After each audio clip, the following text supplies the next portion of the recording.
தேவனுடைய பரிசுத்த நாமத்திற்கு சகல கணமும் மகிமையும் துதியும் சோத்திரம் புகழும் உண்டாவதாக. யோவான் சுவிசேஷம் 5ஆம் அதிகாரத்தை இன்று நம்ம தியானிக்க இருக்கிறோம். இந்த 5ஆம் அதிகாரத்திலே 38 வருஷமாய் வெகு காலமாய் வியாதிஸ்தன இருந்த ஒருத்தன் பெதஸ்தா என்ற ஒரு குளத்துக்கு பக்கத்தில் காத்து கிடக்கிற ஒரு சூழ்நிலைகளில் இயேசு அவனை சுகமாக்குற ஒரு அற்புதத்தை இந்த 5ஆம் அதிகாரத்தில் நம்ம பார்க்கிறோம். எபிரேய பாஷையிலே எருசலேமுக்கு பக்கத்தில் அங்கே இருக்குது. யூதருடைய பண்டிகை காலமாக இருக்காது. இயேசு எருசலேமுக்கு போகிறார். 1ஆம் வசனம் 2ஆம் வசனம். எபிரேய பாஷையிலே பெதஸ்தா என்னப்பட்ட ஒரு குளம் எருசலேமிலே ஆட்டு வாசல் அருகே இருக்கிறது. அதற்கு 5 மண்டபங்களும் உண்டு. எப்படி நம்ம மதுரை வந்து கோயில் மாநகரம் என்று பாரம்பரியமாக ஏறக்குறைய ஒரு 5000 வருஷம் சரித்திரம் நம்ம எப்படி பழைய வாய்ந்த நகரங்களோ இதில் உள்ள புராணங்களும் கதைகளும் நிறையா எப்படி இருக்கோ அதுபோல் எருசலேமை சுற்றிலும் சுவர் இருக்கும். சுவர், அந்த சுவரில் மீன் வாசல், குதிரை வாசல், வந்து சின்ன வாசல், பெரிய வாசல், தங்க வாசல், இப்படி ஆட்டு வாசல், இப்படி பல வாசல் பேர் அங்கே வச்சுருப்பாங்க. நம்ம மதுரையை சுற்றிலும் தெற்கு வாசல், வடக்கு வாசல், மேற்கு வாசல், கிழக்கு வாசல், இப்போ நம்ம சொல்கிறோம் இல்லையா கோயிலுக்கு சுற்றி, அதே தான்.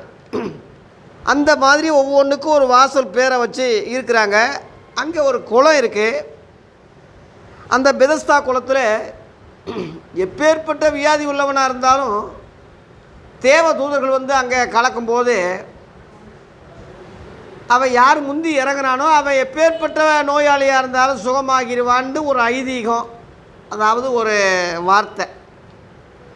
அது நிஜமாக நடந்ததாக வச்சதாக நம்ம சரித்திரபூர்வமாக வேதாகமத்தில் நம்ம எங்கேயும் படிக்கலை.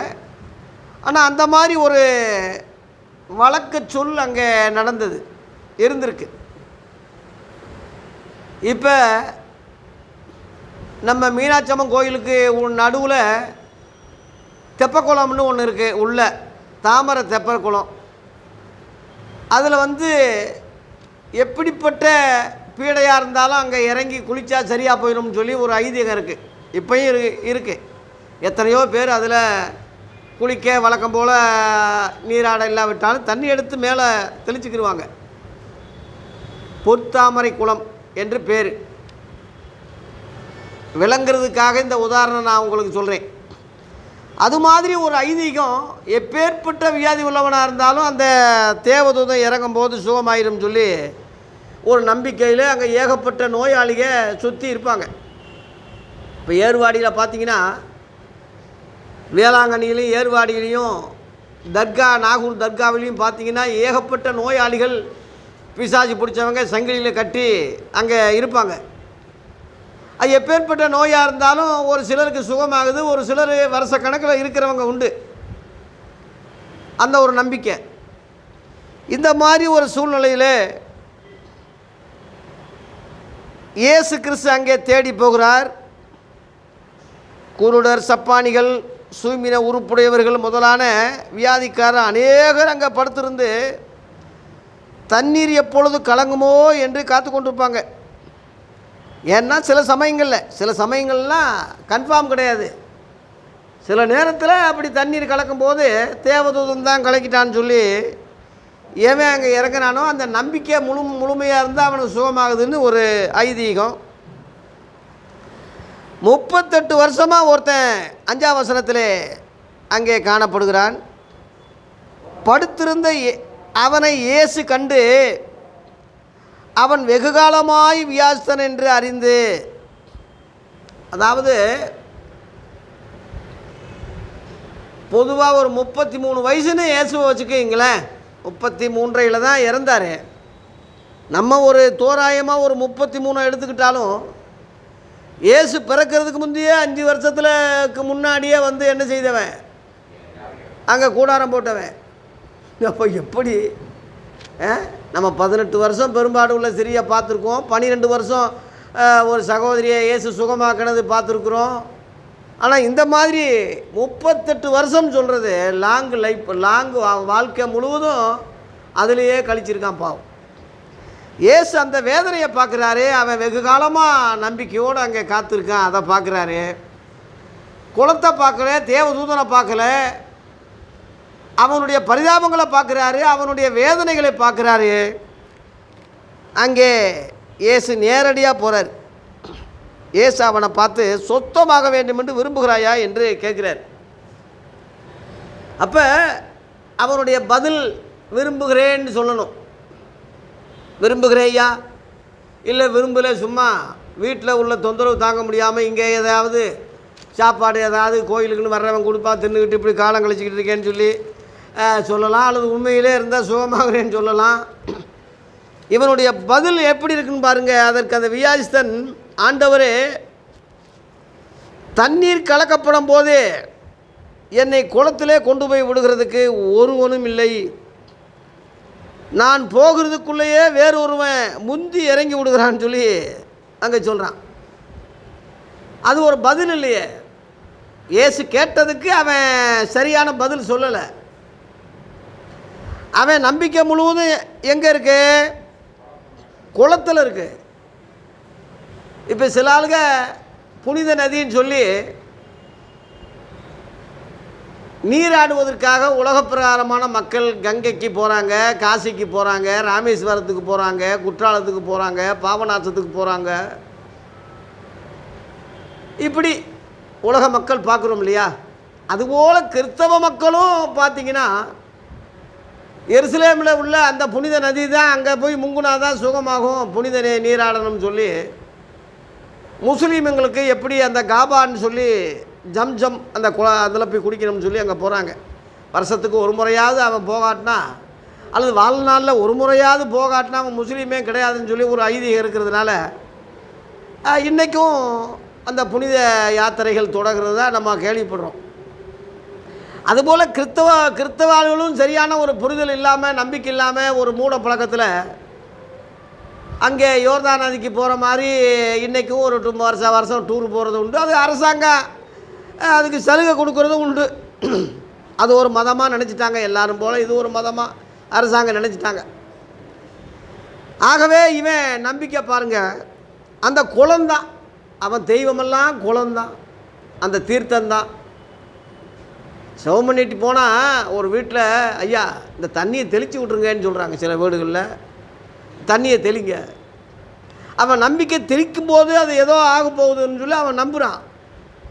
அவன் நம்பிக்கைக்கு சில நேரத்தில் விளக்கம் கொடுத்து ஓயிறது விட, விளக்கம் கொடுத்தாலும் அவனுக்கு புரியாதமாக இருக்கிறது மாதிரி நம்ம வேறு வழி இல்லாமல் சில நேரத்தில் அந்த நிர்பந்திக்கு சில ஊழியர்கள் தள்ளப்படுறாங்க. நானும் அப்படி தள்ளப்படுறது உண்டு. நீ என்ன செய்ய, அவனை போய் விளக்கம் கொடுத்தா நீங்கள் எப்படியும் நீங்கள் தெளித்து விடுங்கன்னு சொல்கிறான். என்ன செய்ய முடியும்? இந்த புரிதல் எல்லாருக்கும் இல்லாதனால, இந்த அறிவு எல்லாருக்கும் இல்லாதனால சில நேரங்களில் விட்டு பிடிக்கிறது வேண்டியதாக இருக்குது. அப்போ கொண்டு போய் விடுகிறதுக்கு ஒருவனும் இல்லைன்னு குறை சொல்கிறான். எவனும் எனக்கு ஆதரவு இல்லை. ரெண்டாவது பாயிண்ட்டு, முதல்ல குளத்தில் அவன் விசுவாசம். ரெண்டாவது பாயிண்ட்டு, ஒருத்தன் எனக்கு ஹெல்ப் பண்ணலை. 38 வருஷமாக இருந்தால் எவன்டா ஹெல்ப் பண்ணுவான்? பெத்த பிள்ளையே என்ன செய்வான்? பார்ப்பானா? எத்தனை ஒரு 6 மாதம் 1 வருஷம் கூட பார்க்க மாட்டான் பெத்த பிள்ளை கூட. எப்படா சாவான்னு தான் நினைப்பாங்க. இந்த உலகம் அப்படி இருக்குது. 38 வருஷமாக எவன்டா உன்னைய சுமக்க முடியும்? எவன் உன்னைய சொல்ல முடியும்? அதை இவன் உணராமல் குறை சொல்கிறான். யாரும் உனக்கு ஹெல்ப் பண்ணலை சொல்லி சொல்கிறான். ரெண்டாவது. மூணாவது, நான் போகிறதுக்குள்ளே இன்னொருத்தன் போயிடுறான். அப்போ இன்னொருத்தன் சுகமாகக்கூடாது, நான் தான் ஆகணும், நான் தான் முதல்ல போகணும். எல்லோரும் ரெண்டாவது. நான் இத்தனை வருஷம் இருக்கேன், நான் தான் முந்தி போகணும். இன்னொருத்தன் சுகமாகிறது பற்றி அவனுக்கு கவலை இல்லை, இன்னொருத்தன் குணமாகிறது பற்றி கவலை இல்லை. பரவாயில்ல, நம்ம ஆகாவிட்டாலும் முந்தி போகிறவன் நல்லா இருக்கட்டும்னு அந்த நல்ல எண்ணமும் கிடையாது. பொதுவாக ஒரு மனிதனுடைய மென்டாலிட்டி, மனிதனுடைய சுபாவம் இப்படி தான் இருக்குது. அவனை நம்ம ஏன் இவ்வளோ சொல்கிறோம்னா, எல்லா மனிதர்களும் சுபாவம் அது ஜென்ம புத்தி, பிறவி புத்தின்னு சொல்லுவாங்க. அந்த மாதிரி விளக்கங்கள் சொல்லிக்கிட்டு இருக்கான் இயேசுக்கிட்டேயே. அப்போ இயேசுக்கிட்ட இந்த கதையெல்லாம் கேட்டு, சரிப்பா அதுக்கெல்லாம் விளக்கம் கொடுக்காம இயேசு என்ன சொல்கிறாருன்னா, நீ எழுந்துறியா, உன் படுக்கை எடுத்துக்கொண்டு என்ன செய், நட. சும்மா தேவையில்லாமல் வளவலன்னு பேசிக்கிட்டு இருக்க, நீ எந்திரி, நீயே எடுத்துகிட்டு போ. எவனையும் நம்பாத, எந்த குலத்தையும் நம்பாத, எந்த தேவதூதனையும் நம்பாத.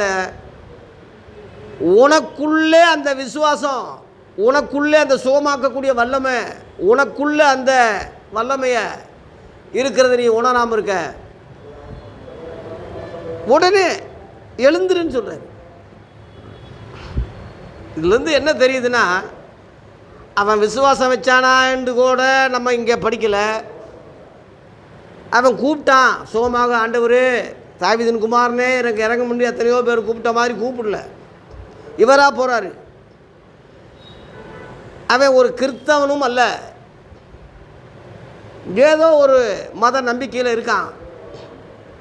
இதை ஏன் உங்களுக்கு விவரித்து சொல்கிறேன்னா, தேவன் பொதுவானவர், நல்லோர் மேலும் தீயோர் மேலும் மழையை பெய்ய பண்ணுறார், சூரியனை உதிக்க பண்ணுகிறார்.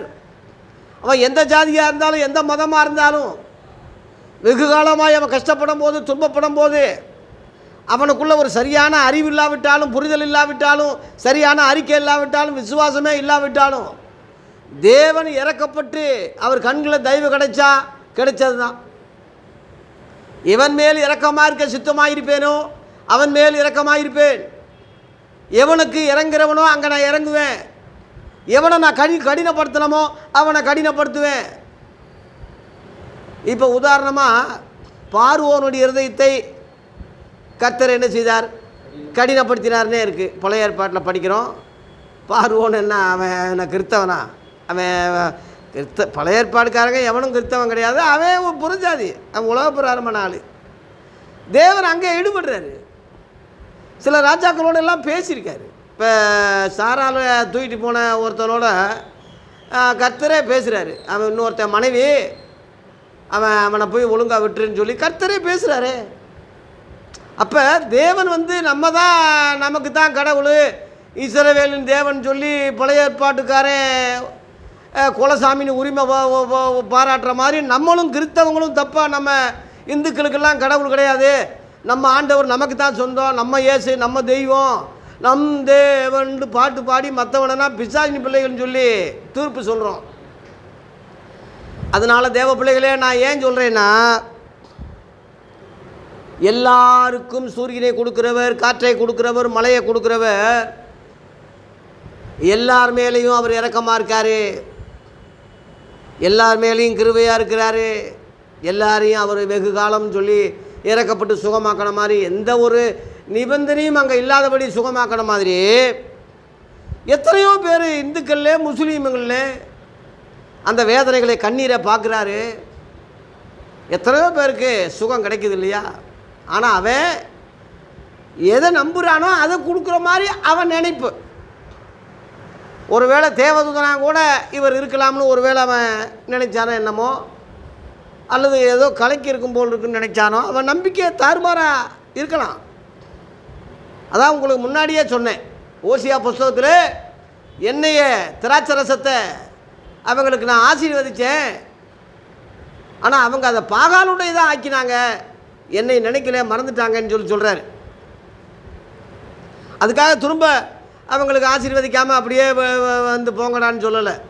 நாம் தான் அந்த குணம். இப்போ 2 பிள்ளை இருந்தால் 2 பேருக்குள்ளே சண்டை வரும். அப்பா அவன் சரியில்லைப்பா, அவனுக்கு செய்யாதீங்க போகாம. அப்பாவுக்கு அப்படி இல்லைல்ல, பெத்த தகப்பனுக்கு அந்த எண்ணம் வராது. எல்லா 2 பிள்ளைகளும் என் பிள்ளை தான். இளைய பிள்ளை திருந்தி வந்தாலும் மூத்தவன் முறைக்கிறான், இவருக்கு இருக்கிற அந்த இரக்க சுபாவம் அந்த மூத்தவனுக்கு இல்லை. அந்த மாதிரி நம்ம சகோதரர்களுக்குள்ளே ஒருவருக்கொருவர் ஆதாமுடைய மக்களாக இருந்தாலும் ஒருவருக்கொருவர் நமக்கு அந்த நல்ல எண்ணம் வராது. தகப்பனுக்கு இருக்கிற குணம் வராது. அதனால தான் தேவனை அப்பான்னு சொல்கிறோம், பிதான்னு சொல்கிறோம். அந்த அர்த்த இரக்கங்களின் பிதான்னு சொல்கிறோம். அதனால் பரலோகத்தில் இருக்கிற ஒருவரே எல்லாருக்கும் பூர்ண சர்க்குணம் ரெண்டு மலை பிரசங்கத்தில் சொன்னார். எல்லாருக்கும் சேர்த்து தான் சொன்னார். எபேசியர் 4:6 ஒரே தேவன் அவர் பிதாவாக இருக்கார். அந்த பிதாவாகிய ஒரே தேவன் எல்லார் மேலும் இருக்காருன்னு சொல்கிறாரு பவுல் சொல்கிறான். எல்லார் மேலும், ரெண்டாவது எல்லாரோடும், மூணாவது தான் உங்கள் எல்லாருக்குள்ளும் இருக்கிறவர் என்று பிரித்து சொல்கிறான். கவனிங்க,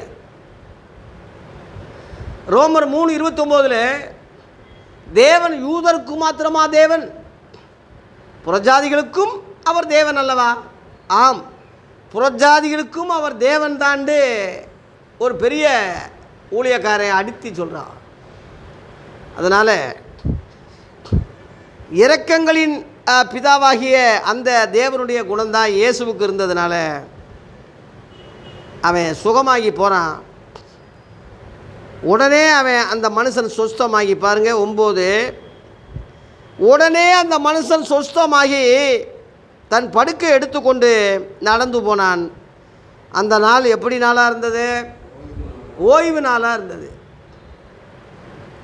ஏன் அங்கே அந்த மாதிரி சொல்லியிருக்குன்னா, ஓய்வு நாளில் எந்த அற்புதம் அடையாளம் செய்யக்கூடாது, எந்த ஒரு உலக பிரகாரமாக எந்த ஒரு காரியங்கள் செய்யக்கூடாது. யூதருடைய பாரம்பரியம், அது பழக்க வழக்கம். ஏன்னா தேவன் சொல்லிட்டார் அங்கே யாத்திராகமம் 20ஆம் அதிகாரத்தில், ஓய்வினால் எருதாவது கழுதையாவது எந்த இதுவும் வேலையும் செய்யக்கூடாது, எதையும் சாப்பிடக்கூடாது. அந்த ரொம்ப கடினமாக அவங்க இருக்கிறதுனால கடினமாக அவங்களுக்கு சொல்ல வேண்டியதாக இருக்குது. அந்த காலத்துக்கு அது அப்படி கடினம் சொல்ல வேண்டியதாக இருந்தது. இஸ்ரேல் மக்கள் வந்து ரொம்ப மோசமானவங்க. அது காலத்தில் அதனால தான் கட்டளைகள் கடுமையாக்கப்பட்டது. நீங்கள் 1 தீமோத்தேயு 1ஆம் அதிகாரம் 8 பார்த்தீங்கன்னா, நியாயப்பிரமாணம் நீதிமானுக்கு விதிக்கப்படவில்லைன்னு போட்டிருக்கு. நல்லவனுக்கு அங்கே போடலை. அங்கே லிஸ்ட்டு பார்த்தீங்கன்னா, அயோக்கியர்கள், அடங்காதவர்கள், தாய் தப்புமாரை அடிக்கிறவங்க, ரொம்ப மோசமானவங்க, ரொம்ப கேவலமானவங்க, ரொம்ப விரோதிகள், கடவுளுக்கு விரோதமான ரொம்ப அந்த லிஸ்ட்டே இருக்குது. நல்ல அந்த லிஸ்ட்லேயே நல்லவன் ஒருத்தரும் கிடையாது அங்கே. அந்த மாதிரி உள்ளவங்களுக்கு தான் நியாயப்பிரமாணம் கொடுக்கப்பட்டதே தவிர நீதிமானுக்கு கொடுக்கப்படலை. அதனால் நீதிமான்னு சொல்கிறது பழைய ஏற்பாட்டிலும் சரி, இயேசு வர்ற வரைக்கும் சரி, ஒருத்தரும் நீதிமான் இல்லைன்னு தான் பவுல் சொல்கிறான். ஒரு பக்கம் நீதிமான்னு சொல்லப்பட்டாலும் மறுபக்கம் அவன் பாவியாக இருக்கான். ஒரு சில நேரங்களில் நீதிமான்னு சிலரை சொன்னது உண்டு, பரிசுத்தவான்கள் சிலர் சொன்னது உண்டு. ஆனால் பவுல் என்ன சொல்கிறான்னா, ரோமர் 3:10 அந்தப்படி ஒருவனும் நீதிமான் இல்லை, எல்லாரும் வழி தப்பி ஏகமாய் கெட்டு போனார்கள், நன்மை செய்கிறவன் இல்லை, ஒருவனாகிலும் இல்லை என்று அங்கே பவுல் சொல்கிறான். அதனால் எந்த மனுஷனும் பொய்யன், தேவன் ஒருவரே சத்தியபரர் என்று அதில் ரோமர் 3ஆம் அதிகாரத்தில் அதில் 4ஆம் வசனத்தில் இருக்குது. எந்த மனுஷனாலும் சரி பொய்யன்தான், நீதிமான் கிடையாது. ரோமர் 5ஆம் அதிகாரம் 19 ஒருத்தனுடைய கீழ்ப்படியாமையினாலே அநேகர் பாவிகளாக்கப்பட்டது போல என்று. அந்த ஒருத்தன் தான் ஆதாம். ஆதாமுடைய கீழ்ப்படியாதத அநேகர் பாவிகளாக ஆனாங்க. அவன் பாவத்துக்குரிய காரியத்தை செஞ்சு அவன் பாவமாக ஆகாவிட்டாலும், அவன் நல்லவனாக இருந்தாலும், அவன் நல்ல காரியங்கள் செய்து நீதிமான்கள் சன்மார்க்கேன்னு பேர் பெற்றிருந்தாலும், ஆதாமிலிருந்து எடுத்துக்கிட்டு அவன் பாவி என்ற நிலைமையில் அவன் தள்ளப்படுறான். அந்தப்படி தான் நீதிமான ஒருத்தன் இல்லை. அப்படி எடுத்துக்கிட்டால் நீதிமான, அந்த அர்த்தம் தான் பவுல் சொல்கிறது. அப்போ நீதிமான் எப்படி வந்துச்சுன்னா, இயேசு கிறிஸ்துவின் இரத்தத்தினாலே வந்தது. சிலுவையிலே அவர் ரத்தம் சிந்தினார். அந்த ரத்தம் பரலோகத்தையும் பூலோகத்தையும் இணைத்ததாக கொலோசியர் 1:20 இருக்குது. ரோமர் 5ஆம் அதிகாரம் 9ஆம் வசனத்திலே அவர் இரத்தத்தினாலே நீதிமான்கள் ஆக்கப்பட்டிருக்காங்கன்னு போட்டிருக்கு. ரோமர் 5:1 விசுவாசத்தினாலே நீதிமான் ஆக்கப்படுறான்னு அங்கே போட்டிருக்கு. அதெல்லாம் புதிய ஏற்பாட்டில் தான், இயேசு வந்த பிறகு உள்ள காரியம்தான். இலவசமாக அவங்க நீதிமானாக்கப்பட்டாங்கன்னு ரோமர் 3 23 24 படிக்கும்போது எல்லாரும் பாவம் செய்து தேவ மகிமையற்றவர்களாகி இலவசமாய் அவருடைய கிருபையினாலே கிறிஸ்து இயேசுவுள்ள மீட்பை கொண்டு நீதிமான்கள் ஆக்கப்படுகிறார்கள்னு போட்டு இலவசமாக ஆக்குறாரு. ஆகவே பழைய ஏற்பாட்டு முறையில் இயேசு வராதனால, ரத்தம் சிந்தாதனால அவங்க சன்மார்களாக இருந்தாலும் நல்லவங்களாக இருந்தாலும் பரிசுத்தவான்கள் ஒரு பக்கம் அழைக்கப்பட்டாலும் பாவிகள் என்ற நிலைமையில் தான் போகிறாங்களே தவிர கரெக்டாக எடுத்துக்கிட்டால் நீதிமான் ஒருத்தரும் கிடையாது. அதனால் அவங்களுக்கு அந்த கட்டளைகள் கடுமையாக்கப்பட்டு அந்த சந்ததியில் உலக இரட்சகர் வர்றதுனால அவங்கள ரொம்ப மற்ற ஜனங்களைப் போல இவங்க தாறுமாறாக போய்விடாதபடி கட்டளைகள் கொடுத்து பயமுறுத்தி அவங்கள சரி பண்ணி அந்த சந்ததியிலே மெசியா கிறிஸ்து பிறக்கிறார், உலக இரட்சகராக வரப்போகிறார் என்ற அந்த எண்ணத்தோடு கூட அவங்கள கடினப்படுத்த வேண்டியது அவசியமாக இருக்குது. இப்போ மிலிட்ரிக்காரங்களுக்கு எவ்வளவோ கடுமையான பயிற்சி இருக்குது. ஏன்னா அந்த நாட்டை காக்க வேண்டியது இருக்குது, இந்த தேசத்தை காக்க வேண்டியதாக இருக்குது. அதனால் பனி, குளிர், மழை இதெல்லாம் பார்க்காம மிக கடுமையான பயிற்சிகள் கொடுக்கப்படுகிறது. அந்த மாதிரி உலக இரட்சகரே இங்கே இந்த இனத்தில் பிறக்கிறதுனால யூதர்கள் வழியாகத்தான் ரட்சிப்பே வர்றதுனால அந்த யூதர்களுக்கு மட்டும்தான் 12 கோத்திரங்களுக்கு தான் அந்த நியாயப்பிரமாணம் கொடுக்கப்பட்டதே தவிர முழு உலகத்துக்கு அல்ல. நியாயப்பிரமாணம் முழு உலகத்துக்கு புறஜாதிகளுக்கெல்லாம் இல்லை. இப்போ நீங்களும் நானெல்லாம் யார்? யூதரா? நாமெல்லாம் புறஜாதிய. அப்போ எப்படி நம்ம கிறிஸ்தவங்கள் ஆகிட்டோம்னா இயேசுவுக்கு சீசர் ஆகிறதுனால அந்த சீசர்களுக்கு முத கிறிஸ்தவங்கன்னு பேர் வந்ததுனால அந்த சந்ததியில் நம்ம பிறந்ததுனால நம்ம கிறிஸ்தவங்கன்னு அழைக்கப்படுறோம். புதுசாக ஒருத்தன் சீசனானா அவனும் கிறிஸ்தவன் அழைக்கப்படுறோம். இந்த வகையில் இஸ்ரவேலை தவிர்த்து உலக நாடுகள் முழுவதும் 99% கிறிஸ்தவங்களாக மாறின கிறிஸ்தவ நாடுகள்னு அழைக்கப்பட்ட அந்த ஒரு ரகசியம், அந்த ஒரு காரியம் இதுதான். ஆகவே பாரம்பரியத்துக்கு உட்பட்டவங்க அல்ல. 38 வருஷமாக அவன் வியாதிப்பட்டது அந்த உலகத்துக்கே, அந்த ஊருக்கே, அந்த நாட்டுக்கே தெரிஞ்சிருக்கும், யாரும் தெரியாமல் இருக்காது. ஆனால் சுகமாக்குனது ஓய்வு நாளாக இருந்ததுனாலே யூதர்கள் பாருங்க, அவன் அவர்களுக்கு 10ஆம் வசனத்தில் ஆதலால் யூதர்கள் குணமாக்கப்பட்டவனை பார்த்து நோக்கி, இது ஓய்வு நாளாக இருக்கிறதே, படுக்க எடுத்துக்கொண்டு போகிறது உனக்கு நியாயம் இல்லைன்னு சொல்கிறாங்க. அவன் உயிர் போய் 38 வருஷமாக அவன் எவ்வளவு மன வேதனை அடைஞ்சிருக்கணும், எவ்வளவு மன உளைச்சல் அடைஞ்சிருக்கணும். சுகமாயிட்டானே, அந்த அதிசயம் அற்புதம் நடந்துச்சேன்னு சொல்லி ஒருத்தன் கூட சந்தோஷப்படாமல் ஓய்வு நாளில் அப்போ நீ அது ஏன்டா நீ செஞ்ச, நீ அப்படி இதில் இன்றைக்கி ஏன் அவன் சொன்னாலும் கூட நீ எதுக்கு கேட்குறேன்னு சொல்லி சொல்கிற மாதிரி. அப்போ எந்த அளவில் மதவெறி, நான் அதை சொல்ல வரேன், மதவெறி அவ்வளோ மோசமானது. தேவ பிள்ளைகளே, இந்த மதம் மட்டும் நமக்கு பிடிக்கக்கூடாது. மதம்னா பைத்தியம்னு அர்த்தம். யானைக்கு மதம் பிடிச்சிருச்சின்னு சொன்ன மாதிரி மதவாதமோ மதவெறியோ ஜாதி வெறியை விட மோசமானது.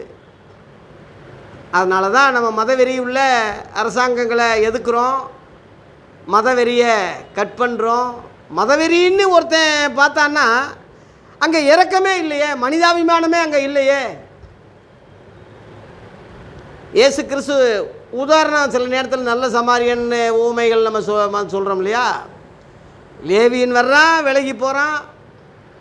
ஆசாரியா வர்றான், அவன் விலகி போகிறான்.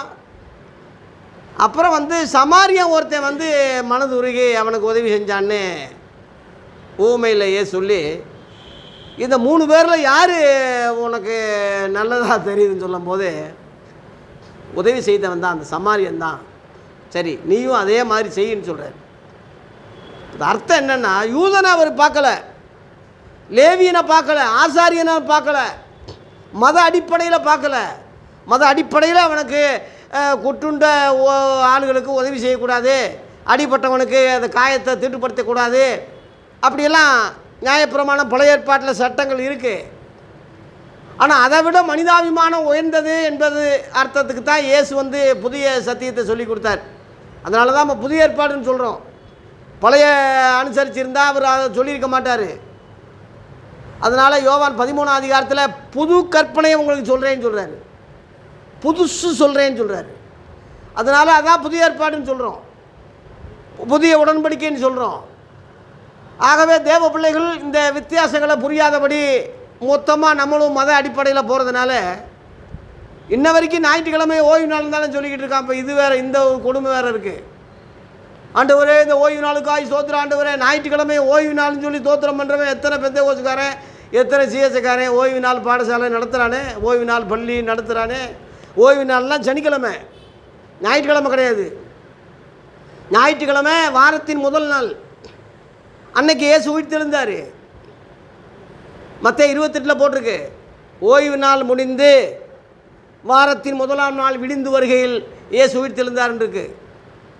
வெள்ளிக்கிழமையில் சிலுவையில் அறையப்பட்டார். அன்னைக்கே சாயங்காலம்குள்ளே அடக்கம் பண்ணிட்டாங்க. ஏன்னா மறுநாள் ஓய்வு நாள், சடலங்கள் தொங்கக்கூடாது. அப்படி ஒரு கொடூரமான ஒரு நிலைமையில் கூட மறுநாள் ஓய்வு நாளாக இருந்ததுனால எவனும் அந்த கல்லறைக்கு வரல, எவனும் என்ன ஏதுன்னு கேட்கலையே, எல்லாம் வழக்கத்தின்படியாக ஓய்ந்தாங்கன்னே இருக்கு. அதான் சனிக்கிழமை.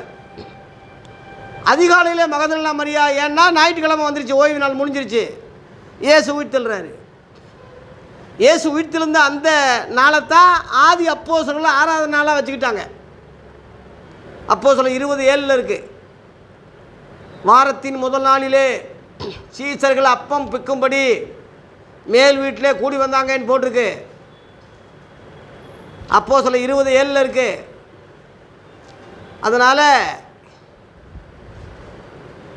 போப்பு மாத்திரை செவத்துட்டேக்காரங்க சொல்கிறாங்க, போப்பை குற்றப்படுத்துகிறாங்க.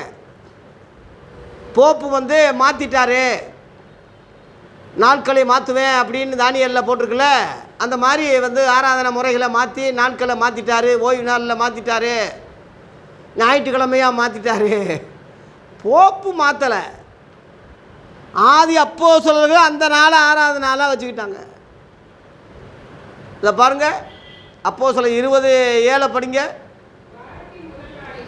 வாரத்தின் முதல் நாளிலே அப்பம் பிக்கும்படி சீசர்கள் கூடி வந்திருக்காங்க. பாருங்கள், அதான் வந்து ராபோஜன ஆராதனைன்னு சொல்கிறது. அது திருவிருந்துன்னு சொல்லக்கூடாது, வந்து அதை வந்து நற்கரணைன்னு சொல்லக்கூடாது. அதெல்லாம் பாரம்பரியத்தில் புகுத்தப்பட்டது. நம்ம இப்போ சொல்லிகிட்டு இருக்கோம். சரியான வார்த்தை ராபோஜனம் தான். ராபோஜனம் என்ற வார்த்தை யோவான் 21:20 இருக்குது. அந்த வார்த்தையே இருக்குது. முறையில்லாமல் செய்வது ராபோஜனம் பண்ணுதல் அல்லன்னு 1 கொரிந்தியர் 11:21 பவுல் சொல்கிறான். பவுலும் சொல்கிறான், அப்போஸ்தலனாகிய யோவானும் சொல்கிறான், ராபோஜனம் சொல்கிறேன். ஆனால் திருவிருந்து என்ற வார்த்தை நற்கரண வார்த்தை, பாரம்பரிய வார்த்தையை தவிர பைபிளுடைய வார்த்தை இல்லை. அந்த இது எதுவும் கிடையாது. ஆகவே நாம் இன்ன வரைக்கும் இந்த பாரம்பரியத்துக்கு முக்கியத்துவம் கொடுத்துக்கிட்டு தான் நம்ம சபை பாரம்பரியத்தில் தான் போகிறோமே தவிர வேதத்தில் அப்போஸ்தலர் என்ன சொல்லியிருக்காங்க, நிருபங்களில் என்ன சொல்லியிருக்குன்னு நம்ம எவனும் அதை நினைக்கிறது இல்லை. இப்படி புரிதலில் போகும்போது தான் நமக்கு ஓய்வு நாள் எதுன்னு தெரியல, ஞாயிற்றுக்கிழமை எதுன்னு தெரியல, சனிக்கிழமை எதுன்னு தெரியல. இன்ன வரைக்கும் செவத்துலேக்காரங்க ஓய்வு நாள் சனிக்கிழமை கொண்டாடுறாங்க. இப்போ வரைக்கும் அதெல்லாம் நடந்துக்கிட்டு தான் இருக்குது. சனிக்கிழமை, ஞாயிற்றுக்கிழமை அவன் வந்து எதையும் கிளாஸே வைக்கிறான், பள்ளிக்கூடமே நடத்துகிறான் ஞாயிற்றுக்கிழமை. ஆகவே தேவ பிள்ளைகளே, அந்த யூதர்களைப் போல இன்றைக்கு ஒரு யூதர்கள் நம்ம கண்கூடா செவன்த் டே மக்களை பார்க்குறோம். செவன்த் டேன்னு சொன்னாலே அதுக்கு வந்து 7ஆம் நாளுக்காரங்க, அந்த அர்த்தம்தான். எல்என்ஜி ஒயிட் அம்மையார்னு ஒரு அம்மா தான் அதுக்கு தலைவர். அவங்களுக்கு ஏகப்பட்ட புஸ்தகம் அந்த அம்மா எழுதியிருக்காங்க. அந்த அம்மா சொல்கிறது தான் வேதம். இயேசு கிறிஸ்துவை பற்றி கவலை இல்லை, அப்போஸ்தலரை பற்றி அவங்க கவலை இல்லை, புதிய ஏற்பாடை பற்றி கவலை இல்லை. இதே தவறு தான் நம்ம சபை பாரம்பரியங்களும் செய்யுது. போப்பு சரியில்லைன்னு வெளியே வந்த ஸ்தாபனங்கள் அவங்கவங்க பிஷப்பை ஏற்படுத்திக்கிட்டாங்க. அவங்கவங்க ஒரு தலைவர் ஒவ்வொரு சபைக்கு ஏற்றுக்கிட்டாங்க. அவங்கவுங்க ரெவரண்டுன்னு சொல்லிக்கிட்டாங்க. அவன் சட்டங்கள் பாரம்பரியங்களை அங்கே புகுத்தி இயேசுவின் பேரால் இத்தனையும் நடக்குது. அதான் இயேசு சொன்னார், என் நாமத்தை தரித்து கொண்டு உங்களிடத்தில் வருவார்கள். அவங்க உள்ளத்திலோ பச்சிக்கிற ஓநாய்கள் ஆட்டுத்தோலை போர்த்தி கொண்டு வர்றாங்க. ஆட்டுத்தோல்னா வெள்ளையும் சொல்லையுமா, அங்கேயே போட்டால் வெள்ளை. ஒரு பெரிய சிலுவையை போட்டுக்கிட்டு அல்லேயான்னு வரும்போது இந்த ஆட்டுத்தோல் தானே அது, நம்ம நம்பித்தானே ஆகணும். தொங்கல்களை பெரிதாக்குறாங்க, ஆசை எல்லைகளை பெருசாக்குறாங்க, முதன்மையான ஸ்தானத்தை விரும்புகிறாங்க. மனுஷர்களால் ரபி ரபி ரபின்னு அழைக்கப்பட விரும்புகிறாங்க. மத்திய 23 இயேசு குற்றம் சாட்டுறாரு. ரபி என்ன போதகரேன்னு அர்த்தம். ஆகவே இப்படி காரியங்கள்லாம் இன்ன வரைக்கும் தொடர்ந்துக்கிட்டு தானே இருக்கு. அதனால் நம்ம பப்ளிக்காக நம்ம புதிய ஏற்பாடு என்ற அந்த கொள்கையை நம்ம சொல்லித்தானே ஆகணும். அப்போஸ்தல அகில உலக ஊழியர் ஐக்கியம்னு ஒன்று ஆரம்பித்தேன். அது புதிய ஏற்பாட்டு ஊழியம்தான். இப்படி மறைமுகமாக நம்ம சொல்கிற மாதிரி தெரியுது அவங்களுக்கு. அதில் ஒன்று சூடு சொரணை வந்த மாதிரி தெரியல. ஏன்னா அப்போஸ்தல சபைகள் நிறையா இருக்குது. ரெண்டையும் வித்தியாசம் இல்லாமல் கைகொள்ளக்கூடியவர்களும் பேசக்கூடியவர்களும் இந்த வார்த்தையை யூஸ் பண்ணுறாங்க. அதனால் என் உள்ளத்தில் பலமாக இந்த கவலை இருந்ததுனால உடச்சி சொல்லிடுவோம்டான்னு தான் புதிய ஏற்பாடு ஊழியர் ஐக்கியம்னு ஆரம்பிச்சிருக்கேன். யூடியூப்பில் ஒரு 10 நிமிஷம் 15 நிமிஷம் வீடியோ தொடர்ந்து பேசிக்கிட்டு இருக்கேன். அதை குறித்து அநேக ஊழியர்கள் இதில் எங்களையும் சேர்த்துக்கங்கய்யா, இந்த உறுப்பினராக ஆன்லைன் மூலமாக எல்லோரும் ஒன்று சேருவோம், இந்த உபதேசம் நல்லா இருக்குது, நாங்களும் அதில் இணைகிறோம், தொடர்ந்து நாங்கள் உங்கள் வீடியோக்களை பார்க்குறோம் வைக்கிறோம்னு சொல்லி சிலர் சொல்லியிருக்கிறாங்க. சந்தோஷம். அநேகர் சொல்லணும். இது கொஞ்சம் கொஞ்சமாக பரவி உலகம் முழுவதும் போனால் தான் எழுப்புதல் உண்டாகும். உண்மை உள்ள தேவ பிள்ளைகள் கண்டிப்பாக இதுக்கு ஆதரவு கொடுப்பாங்க. அதுக்கு தலைவர் இயேசு கிறிஸ்து, தலைமையிடம் பரலோகம்னு சொல்லி நம்ம அதில் வழக்கப்படி நம்ம சொல்லியிருக்கோம். அவங்களுடைய அந்த ஊழிய ஐக்கியத்தினுடைய கட்டளைகள் 4 ஏற்கனவே நமக்கு சொன்னதை சொல்லியிருக்கோம். என்ன சட்டம்? இயேசு தலைவராக இருக்கார். ஒரு உலக கிறிஸ்தவர்களுக்கு இயேசு தலைவராக இருக்கார். தலைமை சர்வ சங்க சபை பரலோகமாக இருக்கிறது. அவருடைய ஆதி அப்போஸ்தலர்கள் தான் நமக்கு வழிகாட்டிகளாக இருக்காங்க. 4வதாக கிறிஸ்தவர்களுடைய சட்ட புஸ்தகம் புதிய ஏற்பாடு மட்டுமே என்று திட்டமும் தெளிவாக நம்ம சொல்ல வேண்டிய முறையில் நம்ம தள்ளப்பட்டிருப்போம். ஆகவே இந்த ஓய்வு நாளில் வைராக்கியமாக இருந்த அன்றைக்கு உள்ள யூதர்களைப் போல இன்னைக்கும் யூதர் அல்லாத புறஜாதியிலிருந்து கிறிஸ்தவர்கள் ஆனவங்களுக்கே இந்த வித்தியாசம் தெரியாதபடி மத வைராக்கியம், சபை வைராக்கியம், ஸ்தாபன வைராக்கியம், அவனுக்கு உள்ள உபதேச வைராக்கியம் இன்னைக்கு இருந்துக்கிட்டு இருக்கே தவிர கிறிஸ்துவ வைராக்கியம் வரல. கிறிஸ்துவ வைராக்கியம், உபதேச வைராக்கியம் வந்தால் தான் மனிதாபிமானம் அங்கே செயல்படும். மதம் இங்கே தான் ஜாதி ஜன நாள் இதெல்லாம் இருக்காது. எல்லா நாளையும் கர்த்தர் நல்லதுன்னு தான் கண்டார். அதனால் ஓய்வு நாளை மட்டும் ஆசீர்வதிச்சார்னு ஆதியாகமம் 2 அதிகாரத்தில் இருக்கே, சிலர் அதுக்கு குறிப்பிடுறாங்க. ஓய்வு நாளை ஆசீர்வதிச்சார், களி கூர்ந்தார், பூரித்தார், அதில் அவர் ஓய்ந்திருந்தார், அதனால் நம்ம அதை புனிதமாக நினைக்கிறோம்னு அதுக்கு விளக்கம் கொடுக்குறாங்க. நான் பல முறை உங்களுக்கு சொல்லியிருக்கேன். அந்த நாள் 1000 ஆண்டு அரசாட்சி என்று சொல்லியிருக்கேன். கர்த்தருக்கு ஒரு நாள் 1000 வருஷம், 1000 வருஷம் ஒரு நாள் என்று 2 பேதுரு 3 அதிகாரத்தில் 7-8 சொன்னதை நான் நினைப்படுத்திருக்கிறேன் உங்களுக்கு. 6 நாள் என்பது 6000 வருஷம். 7ஆம் நாள் ஓய்ந்திருந்தார், அது ஒரு 1000 வருஷம். அந்த அந்த 1000த்தை ஆசீர்வதிக்கிறார், அந்த நாளை ஆசீர்வதிக்கிறார் ஓய்வு நாள். இப்போ ஓய்வு நாளில் ஓய்ந்திருந்தார், பூரித்தார், ஆசீர்வதித்தார்னு சொல்லி நம்ம ஆதியாகமம் 2 அதிகாரத்தில் படிக்கும் போது அங்கே பிசாசி வரலை. ஆதியாகமம் 3 அதிகாரத்தில் தான் பிசாசி தோட்டத்துக்குள்ளே நுழைகிறான் சர்ப ரூபமாக. 2 அதிகாரத்தில் பிசாசி வரலை. நோய் இல்லை, மரணம் இல்லை, வியாதி இல்லை, சாபம் இல்லை. புரிஞ்சுக்கங்க.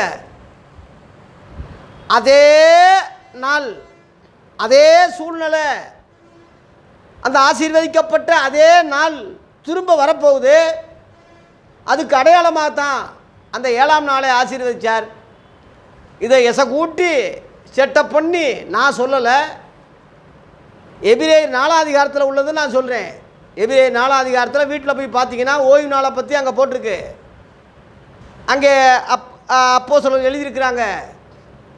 யோசுவா அவர்களை இளைப்பாறுதலுக்கு உட்படுத்தியிருந்தால் இன்னொரு நாளை குறித்து வெகு காலத்துக்கு முன்னான சங்கீதத்தில் இன்று என்னுடைய இளைப்பாறுதலை பிரவேசிப்பதில்லை என்று 95ஆம் சங்கீதத்தில் சொல்லியிருக்கிறபடி இன்று என்று சொல்வதனால பின்ன ஒரு நாளை நியமிச்சிருக்காருன்னு புரிஞ்சுக்கிங்கன்னு சொல்லி அந்த கருத்தை தான் நான் விலைக்கு சொல்லிக்கிட்டு இருக்கேன்.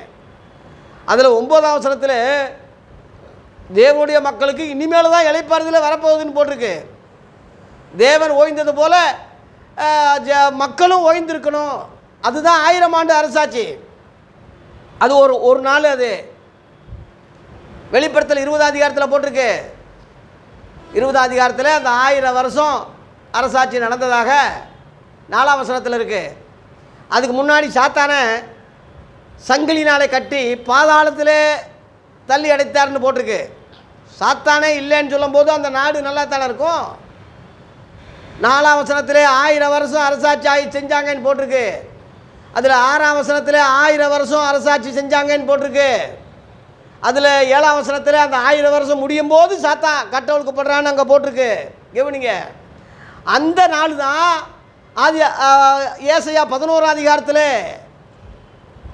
மாடு வைக்க வந்து சிங்கம் ஒருமித்து இருக்கும், சின்ன பிள்ளை பாம்பு விரிய பாம்பு புத்திலே கை வைப்பான், கேடும் சேதம் ஒன்றும் கிடையாது, ஜல சமுத்திரத்தில் ஜலம் நிறைங்கிறது போல என்னை அறிகிற அறிவு உலகம் முழுவதும் நிறைஞ்சிருக்கும், பூமியின் குடிகளே எல்லாரும் கர்த்தரை பாடுங்கன்னு சங்கீதம் 100 சொன்னது அன்னைக்கு தான் நிறைவேறும். எல்லாரும் எருசலேமுக்கு இயேசு ராஜாதி ராஜாவாக வருவார். இது வந்து 2000 வருகைக்கு பிற்பாடு நடக்கிற சம்பவமாக இது.